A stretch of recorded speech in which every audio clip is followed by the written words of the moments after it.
साताऱ्यामधून बातमी आहे। साताऱ्यामध्ये होत असलेल्या अखिल भारतीय मराठी साहित्य संमेलनाचं आज औपचारिकरित्या उद्घाटन होत आहे।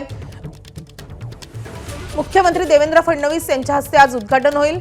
साहित्य संमेलनातील कार्यक्रमांना कालच सुरुवात झाली आहे, मात्र या साहित्य संमेलनाला आता वादाची किनार निर्माण झाली आहे। साहित्य संमेलनाचे अध्यक्ष विश्वास पाटील यांच्या संभाजी कादंबरीवरून संभाजी ब्रिगेडनं काही आक्षेप घेतले, तसंच विश्वास पाटील यांनी माफी मागितली नाही तर संमेलन उधळण्याचा इशाराही त्यांनी दिलाय। मात्र विश्वास पाटील यांनी चर्चेतून तोडगा काढण्याची तसंच काही वावगं लिहिलं गेलं असेल तर ते मागे घेण्याची तयारीही दर्शवली आहे।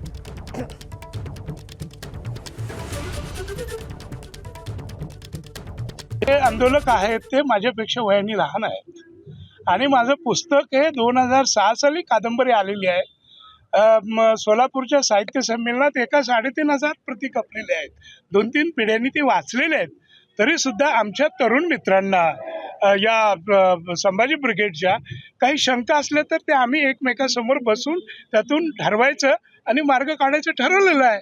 शेवटी संभाजी राजा हे माझ्या काळजाचा कुठेतरी एक कळ आहे आणि त्यामुळे समजा अवधानानं माझ्याकडून एखादा शब्द चुकून इकडे तिकडे झाला असेल आणि ते माझ्या लक्षात आलं तर तो मोठ्या मनानं तात्काळ मागे घ्यायची माझी तयारी आहे। तर संभाजी ब्रिगेडचा नेमका आक्षेप काय आपण पाहूयात।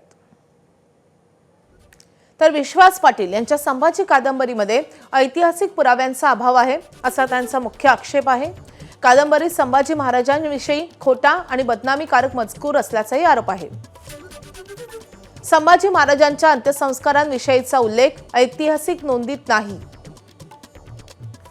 आणि कादंबरीतील काही प्रसंगांमुळे संभाजी महाराजांचं चारित्र्यहनन झालेलं आहे आणि त्यासोबतच त्यांच्या प्रतिमेला तडा गेलाय असाही संभाजी ब्रिगेडचा दावा आहे।